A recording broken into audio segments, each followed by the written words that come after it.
Good morning. Welcome to day 6. I survived. It's a nice day to survive. Look at this. So I moved my tent. I guess this happens when you have to move your tent.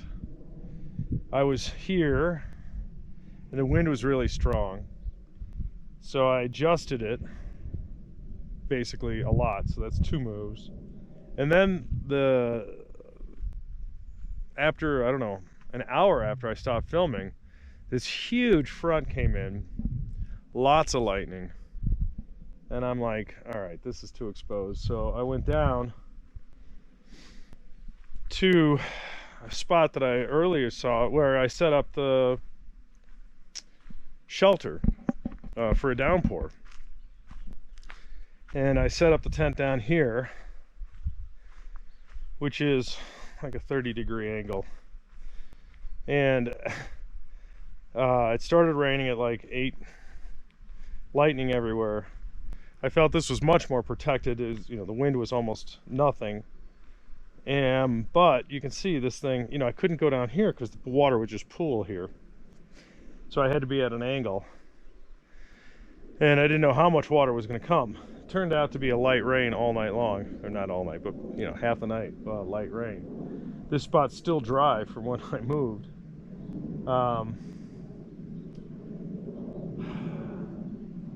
So, you know, it's impossible to sleep at this kind of an angle.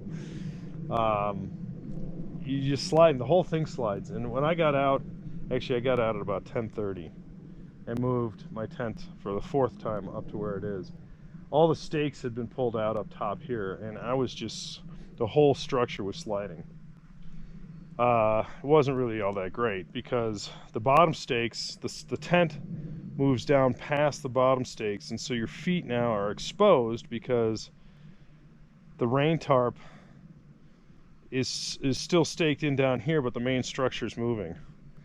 It was a loser's game, and it had mostly stopped raining. It was just coming off of what I call dumb rain. It's all the drops coming off the trees, and they're just big plops, plop, plop, plop.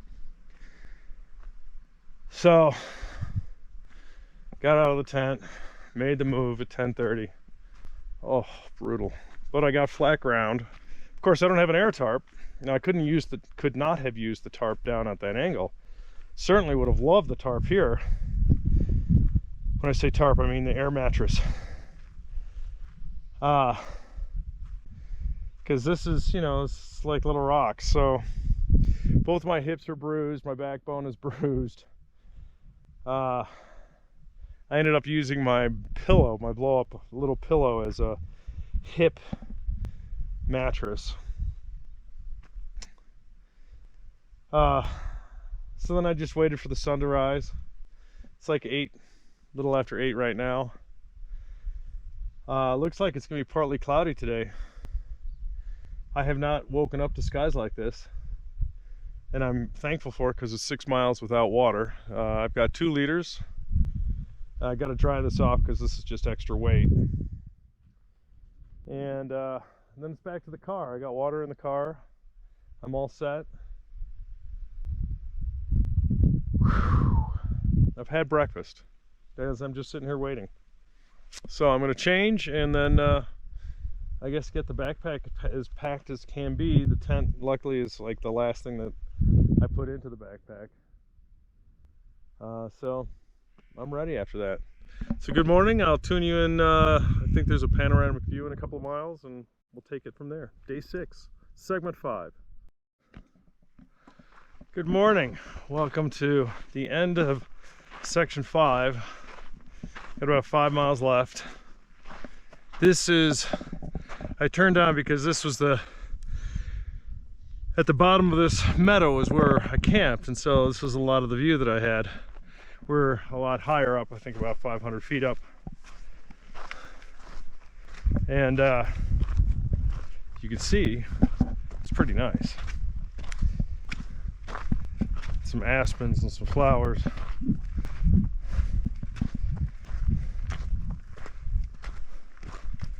And we're gonna go over this pass. I'll probably turn on again when we get to the other side, but I have a feeling we're gonna have a great view when we get over this pass here. So I will turn back on at that point.